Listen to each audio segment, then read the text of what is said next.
আসসালামু আলাইকুম, welcome to my channel. আশা করি আপনারা সবাই খুবই ভালো আছেন। আজ আমি আপনাদের জন্য নিয়ে এসেছি কিভাবে খুব সহজে ছোট মেয়ে বাচ্চাদের জন্য প্যান্ট কাটিং করতে হবে। তো ভিডিওটি শুরু করার আগে একটি অনুরোধ, যারা আমার চ্যানেলে নতুন তারা আমার চ্যানেলটিকে সাবস্ক্রাইব করে পাশে থাকা বেল আইকনটি প্রেস করে দিন। তো চলুন শুরু করা যাক।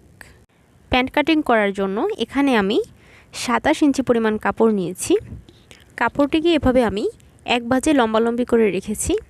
তো এবারে আমি কাপড়টির মাঝখান থেকে এভাবে একটি ভাঁজ দিয়ে কাপড়টিকে দুই পাট করে নিচ্ছি এবং এই পাশ থেকে আমি কাপড়টিকে এভাবে আরেকটি ভাঁজ দিয়ে নিচ্ছি। এদিক থেকে 4 ইঞ্চিতে একটি দাগ দিয়ে দিচ্ছি। এই পাশ থেকেও নিয়ে নিচ্ছি 4 ইঞ্চি। স্কেল দিয়ে আমি দাগ দুটো সমান করে নিচ্ছি।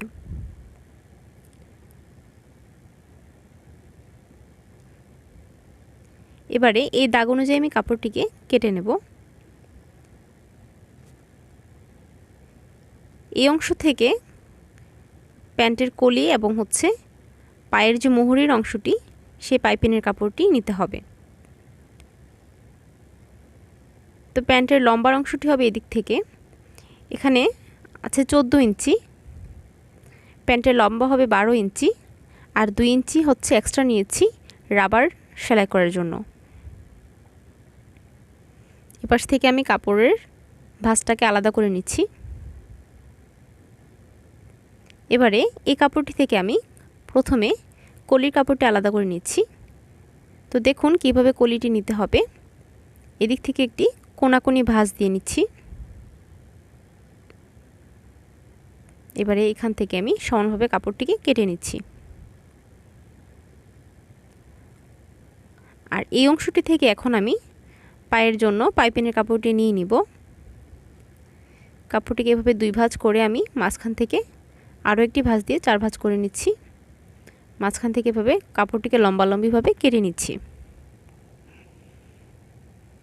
তো এবারে পায়ের মুহুরির মাপ অনুযায়ী এখান থেকে আমি কাপড়টিকে কেটে নেব। মুহুরির মাপ 7 ইঞ্চি, এখানে আমি 1 ইঞ্চি এক্সট্রা নিয়ে নিচ্ছি সেলাই করার জন্য। তো হয়ে গেল প্যান্ট কাটিং করা। আশা করি আপনারা সবাই বুঝতে পেরেছেন। এই ভিডিওর ডেসক্রিপশন বক্সে আমি সেলাইয়ের ভিডিওর লিঙ্কটি দিয়ে দিব, আপনারা চাইলেই দেখে নিতে পারেন। ভিডিওটি ভালো লেগে থাকলে অবশ্যই একটি লাইক দিবেন এবং যারা এখনও চ্যানেলটিকে সাবস্ক্রাইব করেননি তাদেরকে অনুরোধ করব চ্যানেলটিকে সাবস্ক্রাইব করে দিন। ধন্যবাদ।